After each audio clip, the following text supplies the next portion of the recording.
Energy level diagram of F2 molecule, energy level diagram of F2 molecule. F2 का मतलब है fluorine molecule. ठीक है, तो सबसे पहले आप इसकी क्या लिखेंगे, electronic configuration, sigma 1s2। F2 का मीनिंग कितने इलेक्ट्रॉन है, 18 इलेक्ट्रॉन है। Sigma 1s2, sigma star 1s2, sigma 2s2, sigma star 2s2।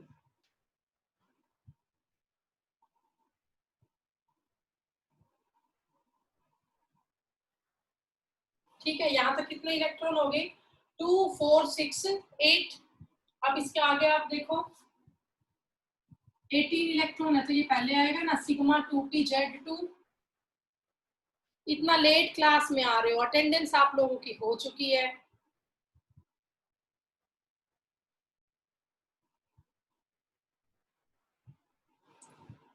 तो 2 4 6 8 10 हो चुका है यहाँ तक। Pi 2px2 equal to pi 2py2। ठीक है, यहाँ पर देखिए 2 4 6 8 10 12 14। Pi star 2px2 16, pi star 2py2 18। भाई इतनी लेट मत आया करो, पढ़ाऊं कि तुम्हें एडमिट करती रहूं बार बार। और लास्ट है सिग्मा स्टार 2pz, इसमें इलेक्ट्रॉन है 0। ठीक है, तो भाई ये आपके टोटल हो गए 18 इलेक्ट्रॉन बेटा, 2 4 6 8 10 12 14 16 और 18।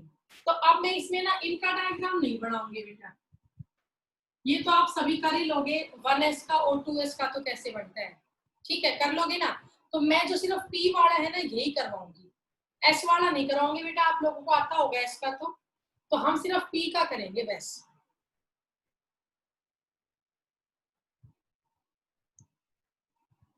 तो देखिए जो p सब शेल है यहां करवा रही हूँ, सब ध्यान से देखना। p सब shell contain 3 orbitals, px, py and pz। Yashpal बेटा नहीं हो रहा है एडमिट, बार बार कर रही हूँ। px, py, pz, यहाँ भी 3 ऑर्बिटल है, px, py एंड pz। ठीक है, तो ये आपके बेटा दो अलग अलग एटॉमिक ऑर्बिटल है, px, py, pz, px, py, pz। ठीक है, अब हमें क्या करना है, आपको पता है टोटल यहाँ पे 6 एटॉमिक ऑर्बिटल है, तो 6 ही आपके क्या बनेंगे, मोलिकुलर ऑर्बिटल। 1 2 3 4 5 6, ये भी एटॉमिक ऑर्बिटल है AO, ये भी एटॉमिक ऑर्बिटल है AO। तो इनसे इतने ही क्या बनेंगे, मोलिकुलर ऑर्बिटल। 3 आपके बॉन्डिंग के होंगे और 3 आपके एंटी बॉन्डिंग के होंगे, ये तो आपको पता है। तो अब देखिए बॉन्डिंग के कैसे बनेंगे और एंटी बॉन्डिंग के कैसे बनेंगे। नीचे सबसे पहले क्या आएगा, सिग्मा 2pz, क्योंकि सिग्मा 2pz की एनर्जी कम है, सिग्मा 2pz। और इसके ऊपर क्या आएंगे, एक साथ आएंगे दोनों, पाई 2px और पाई 2py। दोनों एक साथ क्यों आए, क्योंकि दोनों की एनर्जी क्या है, इक्वल है। अब ये 3 आपके बने BMO, मतलब बॉन्डिंग मोलिकुलर ऑर्बिटल। ठीक है, 1 2 जी, हो गया। तो आपके टोटल 6 एटॉमिक ऑर्बिटल है, उससे 6 ही बनेंगे मोलिकुलर ऑर्बिटल, जिसमें 3 आपके बॉन्डिंग के होंगे और 3 ही आपके एंटी बॉन्डिंग के होंगे। अब इन तीनों के बाद किसका नंबर है, देखिए आप लोग, इसका नंबर है ना पाई स्टार 2px का।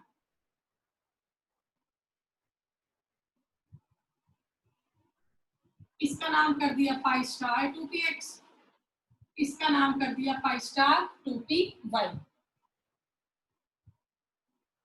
ठीक है, और लास्ट में देखिए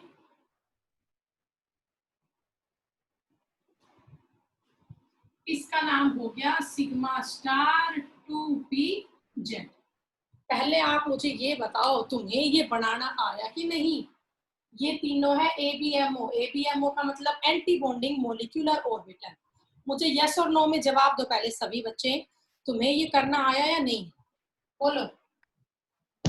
यस मैम। सभी कर लेंगे, किसी को कोई डाउट है यहाँ बताओ बेटा, बोला करो, शाबाश। तो मैं आगे करवाऊंगा। तुम्हें ये समझ में आया ये नीचे क्यों बनाया और ये दोनों ऊपर क्यों बनाए, या ये दोनों एक साथ क्यों बनाए और ये अलग क्यों बनाया? क्योंकि इन दोनों की एनर्जी इक्वल है बट इसकी अलग है, इनकी लो एनर्जी है, इसकी हाई एनर्जी है। ठीक है बेटा, आप लोगों को कैसे समझ में आएगा? अटेंडेंस हुए 10 मिनट हो चुकी है, तुम लोग इतनी लेट क्लास में आ रहे हो। तो अब ये देखिए, ये हमारा बन गया एनर्जी लेवल डायग्राम। इतना करने के बाद अब आपको इनमें इलेक्ट्रॉन की फीलिंग करनी है। तो आप इनमें इलेक्ट्रॉन की फीलिंग कैसे करेंगे वो आप लोग देखिए। तो आप लोग यहां से शुरू कर दो, सिग्मा 2pz। सिग्मा 2pz में कितने इलेक्ट्रॉन है? 2। तो आप यहाँ 2 इलेक्ट्रॉन भर दो, 1 2 हो गया। आगे फिर आओ पाई 2px। पाई 2px में कितने इलेक्ट्रॉन है? 2 1 2 हो गया। फिर आगे आ जाओ पाई 2py। पाई 2py में कितने इलेक्ट्रॉन है? 2 1 2 हो गया। आगे आ जाओ पाई स्टार 2px। तो पाई स्टार 2px में कितने इलेक्ट्रॉन है भाई? 2 है, तो एक इसमें और एक इसमें, हो गया पाई स्टार 2px। नेक्स्ट आपका क्या है? Pi star 2py। इसमें भी 2 इलेक्ट्रॉन है, 1 2। और लास्ट है सिग्मा स्टार 2pz। इसमें कोई इलेक्ट्रॉन नहीं है, यहाँ पे आएगा 0। हो गया, इतना कर लोगे। अब आप ये देखिए, ये आपने इलेक्ट्रॉन भरे मोलिकुलर ऑर्बिटल में। अब जितने इलेक्ट्रॉन आपके मोलिकुलर ऑर्बिटल में है उतने ही आपके होंगे एटॉमिक ऑर्बिटल में।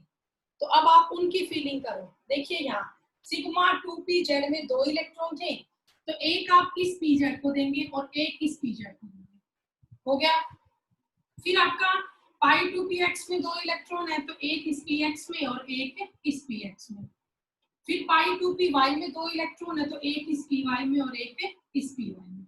आपको शायद इतना समझ में आ गया होगा। अब आगे देखिए आप, पाई स्टार 2px में कितने इलेक्ट्रॉन है? 2। px में है ना 2 इलेक्ट्रॉन, तो एक इस px को दो और एक इस px को दो। फिर आपका पाई स्टार 2py। y में कितने इलेक्ट्रॉन है? 2। एक इस py में और एक इस py में। आया बेटा समझ में? बोलो, बोला करो, इसीलिए तो म्यूट नहीं करती मैं। Yes ma'am. किसी बच्चे को कोई doubt? Yes ma'am. Yes ma'am. अब सभी कर लोगे ना? और किस ऑर्डर में है बेटा? Increasing order of energy. ठीक है, चलो अब आप सभी मुझे ये बताओ इसका बॉन्ड ऑर्डर क्या होगा और इसका मैग्नेटिक बिहेवियर कैसा है। शाबाश, बताओ बेटा, बॉन्ड ऑर्डर क्या होगा? सभी इसका बॉन्ड ऑर्डर निकाले और साथ में ये बताएं कि इसका मैग्नेटिक बिहेवियर है वो कैसा होगा। इट इज पैरामैग्नेटिक और डायमैग्नेटिक। जल्दी करें बेटा, वेरी गुड। सभी बच्चे कल से क्लास में टाइम पे आए। सुभाष सर ने अटेंडेंस ली, सब सिर्फ 23 बच्चे थे क्लास में, अब 31 है, तो उन 7 बच्चों की एब्सेंट गई आज की। इसीलिए क्लास में टाइम पे आया करो। इस क्लास में पढ़ाऊंगी आपको आगे का सिलेबस और नेक्स्ट क्लास में रिवीजन करेंगे पीछे का जो चैप्टर था हमारा। तो बिल्कुल टाइमली आप 8:20 पे एंटर कर जाया करो क्लास में। करो ये एग्जाम्पल। आज नहीं बेटा, अपना माइक बंद कर ले। शाबाश, जल्दी कर ले इसको, हो गया होगा। मैम 1 आएगा बॉन्ड ऑर्डर। बॉन्ड ऑर्डर 1 आएगा, बिल्कुल ठीक है बेटा आर्यन। अब म्यूट कर लो खुद को। चलो अब आगे करें। तो इसका बॉन्ड ऑर्डर बताऊं भी, खुद निकाल लोगे। Number of bonding minus number of anti bonding divide by 2। तो करके देख लेना। मैग्नेटिक बिहेवियर इसका होगा डायमैग्नेटिक, क्योंकि इसमें एक भी अनपेयर्ड इलेक्ट्रॉन नहीं है, ऑल आर पेयर्ड इलेक्ट्रॉन, सारे के सारे पेयर्ड है। तो मैग्नेटिक मोमेंट कैसा होगा? डायमैग्नेटिक होगा। डायमैग्नेटिक का मीनिंग है रिपेल्ड बाय मैग्नेटिक फील्ड। ठीक है, तो आज हमारा एमओटी थ्योरी का टॉपिक पूरा हुआ, मॉलिक्यूलर ऑर्बिटल थ्योरी का। बेटा कई दिनों से कर रहे हैं इस टॉपिक को हम, आज से हम मूव करते हैं नेक्स्ट टॉपिक की तरफ। काफी लेंथी चैप्टर है ये आपका। कल बहुत से बच्चों का टेस्ट नहीं आया मेरे पास सोल्व होके, उनके पास आज का टाइम हो रहा है अभी 12 बजे तक का, 12 नहीं तो 1 बजे तक का लास्ट। चलो ठीक है, क्लास होती है आपकी आगे। आप लोगों के पास 1 बजे तक का टाइम है। सभी मेरे पास पेपर भेज देना सोल्व करके, अदरवाइज आपके पेरेंट्स से सबके में, ठीक है, कि तुमने पेपर क्यों नहीं किया।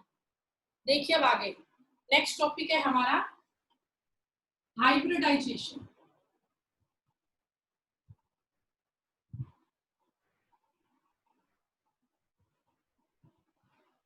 नेक्स्ट टॉपिक बेटा हेडिंग लीजिए। नेक्स्ट टॉपिक है हमारा हाइब्रिडाइजेशन। सॉरी ये तो हम कर चुके हैं ना पूरा। हाइब्रिड वॉशिंग कंप्लीट आपकी। Yes ma'am. हाइड्रोजन बॉन्डिंग करेंगे, ये टॉपिक तो पूरा हो चुका है। Next topic is hydrogen bonding.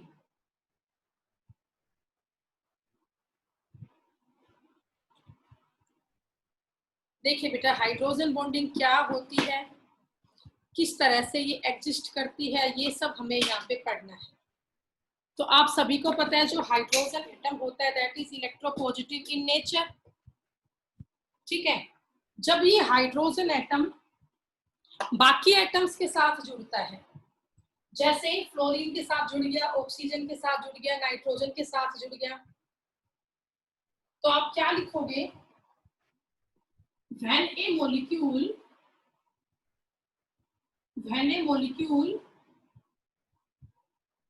containing hydrogen atom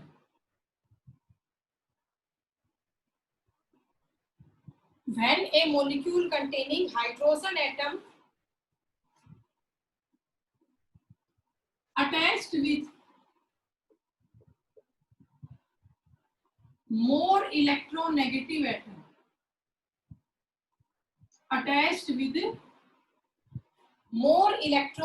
atom like as F, O and N, like as F, O and N।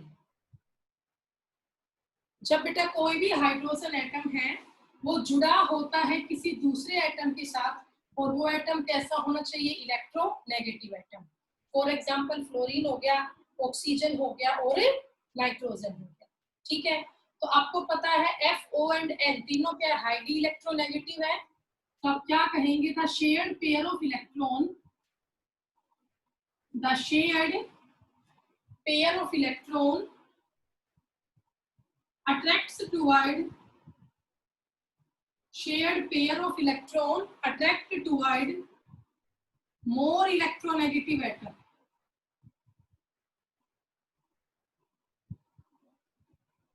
shared pair of electron attract toward more electronegative atom, ठीक है। उससे क्या होगा, separation of charge takes place, separation of charge takes place and opposite charge ion attract with each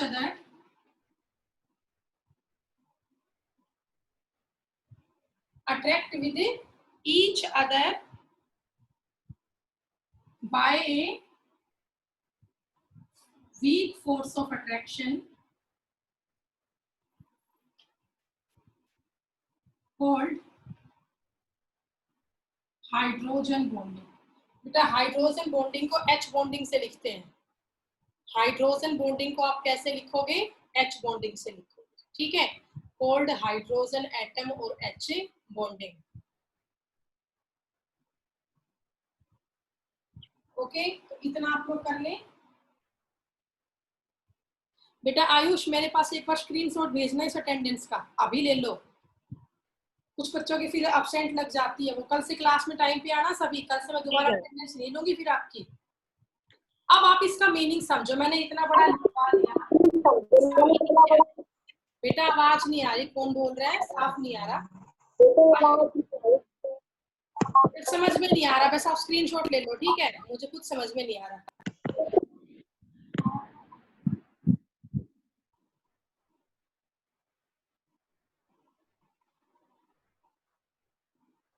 तो आपने ये लिख लिया होगा।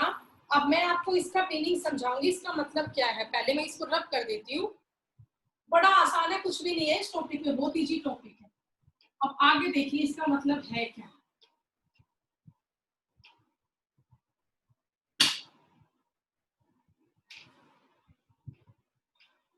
इसका मीनिंग है बेटा, मान लीजिए हमने एक मॉलिक्यूल लिया HF।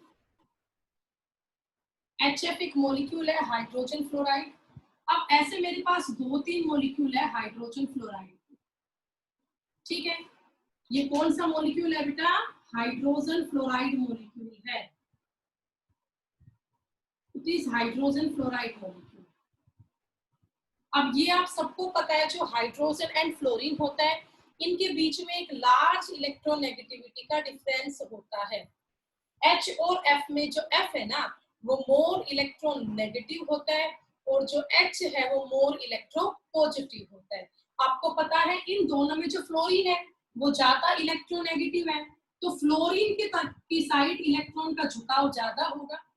फ्लोरीन जो है it is more electronegative than hydrogen, ये आप सबको पता है।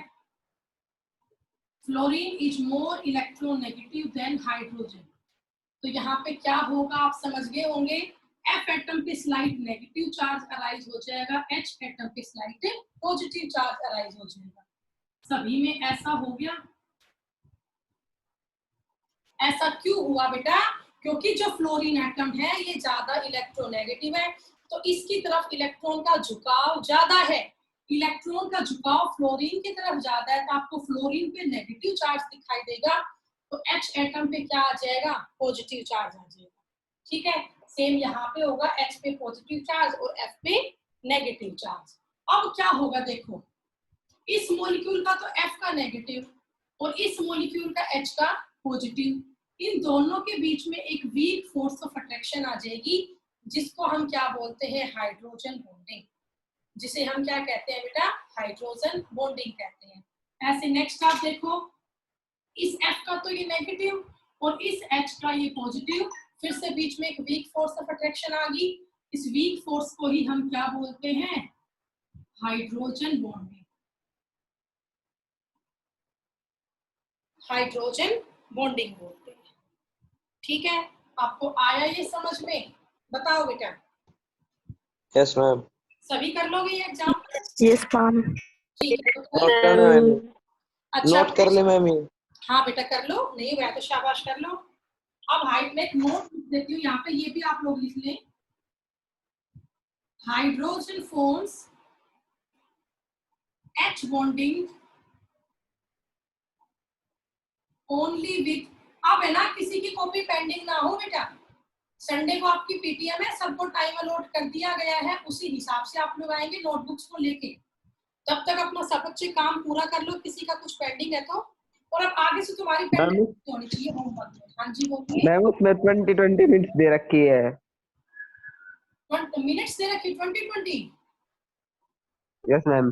तो बेटा सफिशिएंट है 20 मिनट एक बच्चे के लिए, 5 से बच्चों के लिए। सभी को होगी मैम नोटबुक की। हाँ जी, 20 मिनट्स में नोटबुक रेडी हो जाएगी आपकी। सभी सब्जेक्ट्स को नोटबुक लेके आओगे। हाँ जी, आपको सभी टीचर साथ बैठे हुए मिलेंगे वहाँ पे, सभी नोटबुक साथ में लेके आओगे। H forms hydrogen bonding only with oxygen, nitrogen and fluorine। बेटा इन तीनों के साथ ही हाइड्रोजन एटम वो H बॉन्डिंग करता है, ऑक्सीजन के साथ, नाइट्रोजन के साथ और फ्लोरीन के साथ, और किसी के साथ नहीं करता। ये बात आप जरूर ध्यान रखना। अब रब कर दो, हो गया होगा आपको? तो मैम ये लास्ट का नोट रहने दो। ठीक है, लिख लो आप लोग ये।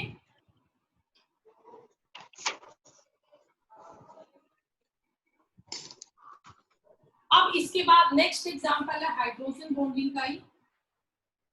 एक एग्जांपल तो मैंने करवा दिया H2O का, सॉरी HF का। अब दूसरा एग्जांपल करवाऊंगी हाइड्रोजन बॉन्डिंग का। सेकंड एग्जांपल है H2O मॉलिक्यूल। H2O molecule. ठीक है, अब बेटा इस एग्जाम्पल को सब बच्चे ध्यान से समझे, फिर बाद में आप लोग नोट डाउन करना। सभी ध्यान से देखो यहाँ पे H2O मॉलिक्यूल में कैसे हाइड्रोजन बॉन्डिंग होगी।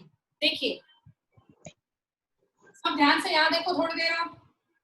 बेटा ऐसा स्ट्रक्चर होता है H2O मॉलिक्यूल का, आपको पता है बेंड शेप और वी शेप। ठीक है, ये मान लो आपका दूसरा H2O मॉलिक्यूल है, ये इसके 2 हाइड्रोजन एटम है। कि आपका ऐसे थर्ड मॉलिक्यूल है वाटर का, ये इसकी हाइड्रोजन है।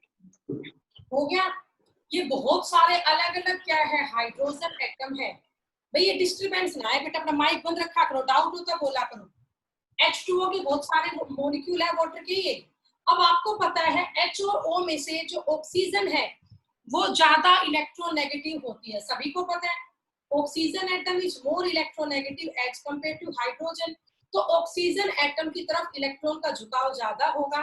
तो जो H एटम है इन पे क्या अराइज हो जाएगा, slight positive charge, positive charge. अब टोटल यहाँ पे कितना पॉजिटिव चार्ज अराइज हो गया, 2 हो गया ना। तो यहाँ पर माइनस क्या कर दूं, बताओ, यहाँ पे माइनस चार्ज आएगा। ठीक है, कितना, स्लाइट 2 नेगेटिव। आपको ये बात समझ में आई मैंने कैसे लिखी। टोटल यहाँ पे 2 जगह चार्ज था, तो O एटम पे आ गया स्लाइट 2 नेगेटिव चार्ज। ऐसा हर जगह है। ठीक है, अब क्या होगा बताओ, इस O एटम पे कितना चार्ज है, स्लाइट 2 नेगेटिव। तो अब क्या होगा, जो ये एक O एटम है ना, ये इस वाटर मॉलिक्यूल के H एटम के साथ क्या शो करेगा, हाइड्रोजन बॉन्डिंग। अब इस O पे टोटल 2 नेगेटिव थे ना, तो अब ये O दोबारा इस वाली H के साथ क्या शो करेगा, हाइड्रोजन बॉन्डिंग। तो आपको यहाँ डॉटेड लाइन दिखाई दी 2 जगह, बताओ भाई। Yes ma'am. अब हर जगह यस मैम।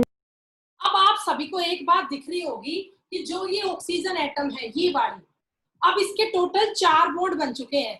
ये ऑक्सीजन एटम अब 4 H एटम से अटैच है ना, जिसमें से 2 हाइड्रोजन एटम तो इसकी खुद की है और 2 हाइड्रोजन एटम इसके नेबर्स की है।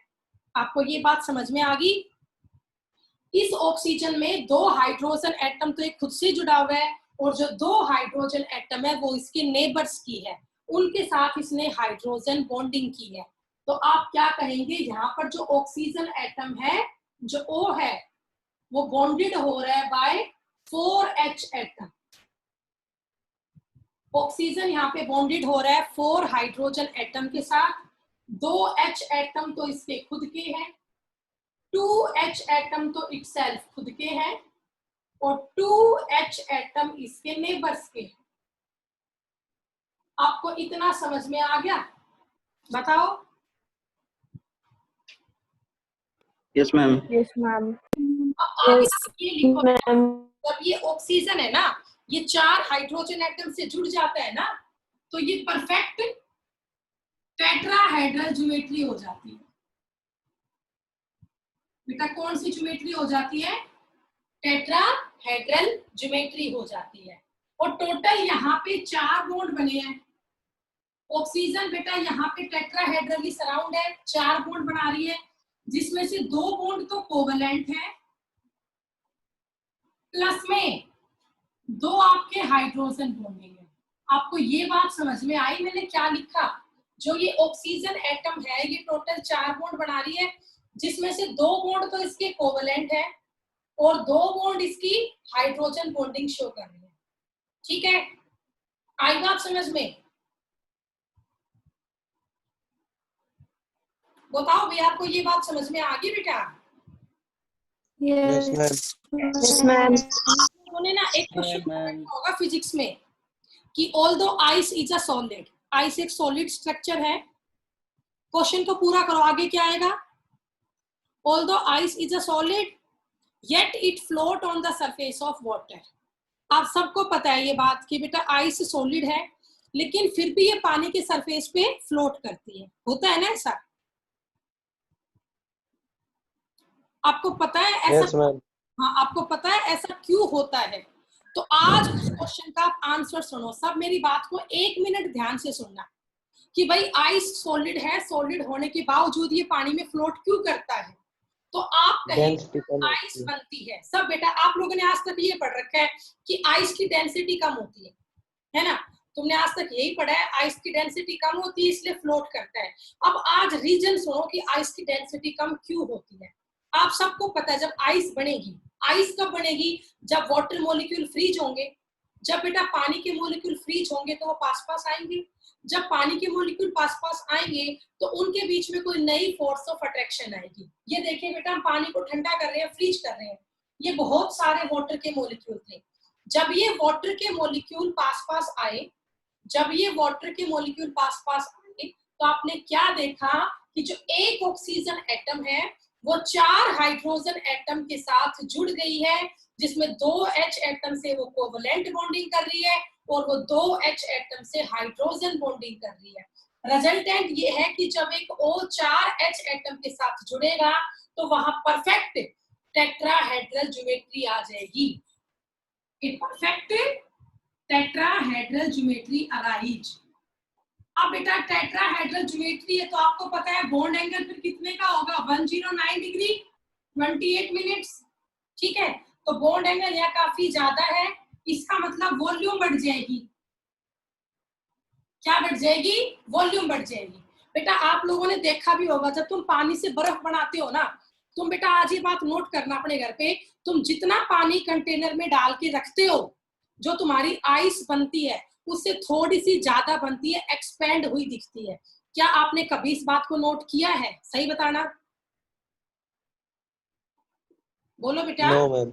नहीं, आज नोट करना, आप जितना पानी रखते हो ना आइस उससे थोड़ी सी ज्यादा दिखेगी वॉल्यूम में बढ़ने के बाद। ऐसा होता है, एक्चुअल फैक्ट है ये। आइस बेटा एक्सपेंड होता है, वाटर एक्सपेंड होता है ऑन फ्रीजिंग, वॉल्यूम बढ़ जाती है, क्योंकि जब पानी के मॉलिक्यूल साथ साथ आते हैं तो वहां एक परफेक्ट टेट्राहेड्रल ज्योमेट्री बन जाती है, जिसकी वजह से वॉल्यूम इंक्रीज होती है। ठीक है, अब अगर वॉल्यूम इंक्रीज होगा तो आपको पता है डेंसिटी डिक्रीज होगी, डेंसिटी डिक्रीज होगी। आप सबने पढ़ रखा है ना, डेंसिटी इक्वल टू क्या होता है, मास बाय वॉल्यूम। तो डेंसिटी वॉल्यूम के इनवर्स में होती है ना, डेंसिटी इनवर्स में होगी वॉल्यूम के। इसका मीनिंग क्या है, अगर वॉल्यूम बढ़ेगी तो डेंसिटी घटेगी, और अगर डेंसिटी घटेगी इसका मीनिंग क्या है, जो आपकी आइस है वो फ्लोट करेगी at the surface of water. तो बताओ आपको ये क्वेश्चन समझ में आया, बताओ भाई। Yes, ma'am. Yes ma'am. Yes ma'am. ठीक है बेटा, आप Yes.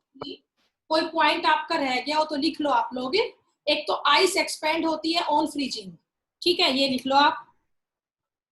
साथ में ये भी लिख लो, जब वाटर से आइस बनती है तो मॉलिक्यूल पास पास आते हैं तो उनके बीच में हाइड्रोजन बॉन्डिंग अराइज होती है। हाइड्रोजन बॉन्डिंग अराइज होने से वहां एक परफेक्ट टेट्राहेड्रल ज्योमेट्री बन जाती है। टेट्राहेड्रल ज्योमेट्री बढ़ने से वॉल्यूम बढ़ जाती है, और अगर वॉल्यूम बढ़ती है तो डेंसिटी कम हो जाती है। यही वजह है कि आइस आपकी फ्लोट करती है on the surface of water. ठीक है, ये आप सभी करेंगे। इसके बाद फिर थर्ड और लास्ट एग्जांपल आज का NH3 मॉलिक्यूल। ये हो गया ना बेटा, माइक बंद रखा तो ऐसे डिस्टर्बेंस होती है फिर रिकॉर्डिंग करती है। तब कुछ पूछती हूँ तब जवाब दिया करो बस। तो हाइड्रोजन बॉन्डिंग मैंने बताया किस किस से होती है, फ्लोरीन से, ऑक्सीजन से और नाइट्रोजन, इन तीनों से होगी सिर्फ। तो 2 एग्जांपल मैं करवा चुकी हूँ, फ्लोरीन से और ऑक्सीजन से। तो अगला एग्जांपल है नाइट्रोजन के साथ। नेक्स्ट एग्जांपल है NH3 अमोनिया मॉलिक्यूल। NH3 क्या होता है, अमोनिया मॉलिक्यूल। बेटा आशु म्यूट करो। NH3 अमोनिया मॉलिक्यूल, सब ध्यान से देखिए। NH3 का ऐसा स्ट्रक्चर होता है, एक N और इस N पे 3 क्या जुड़ी होती है, हाइड्रोजन। ये आपको पता है N और H में N ज्यादा इलेक्ट्रोनेगेटिव होगा तो तीनों H पे पॉजिटिव चार्ज आएंगे, और इस N पे -3 लैम्डा आएगा। अब ये दूसरा मॉलिक्यूल है NH3 का, इसके पास भी 3 हाइड्रोजन है, 1 2 3, यहाँ पे आएगा -3 लैम्डा, पॉजिटिव पॉजिटिव पॉजिटिव। ऐसे ये थर्ड मॉलिक्यूल है, और ये ऐसे ही और बना हुआ है, ठीक है। अब जब ये अमोनिया के मॉलिक्यूल पास पास आएंगे तो आप देख सकते हो N पे नेगेटिव चार्ज और इसके H पे पॉजिटिव चार्ज, तो ये दोनों आपस में क्या शो करेंगे, हाइड्रोजन बॉन्डिंग।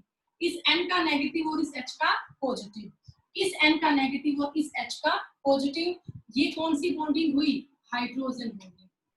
तो ये स्ट्रक्चर बेटा आगे कंटिन्यू ऐसे बनता जाएगा, इसका आगे H और इसका आगे N, कंटिन्यू यू ही जुड़ते हुए चले जाएंगे। तो ये आपका NH3 मॉलिक्यूल का स्ट्रक्चर हुआ। इसे आप लोग कर ले।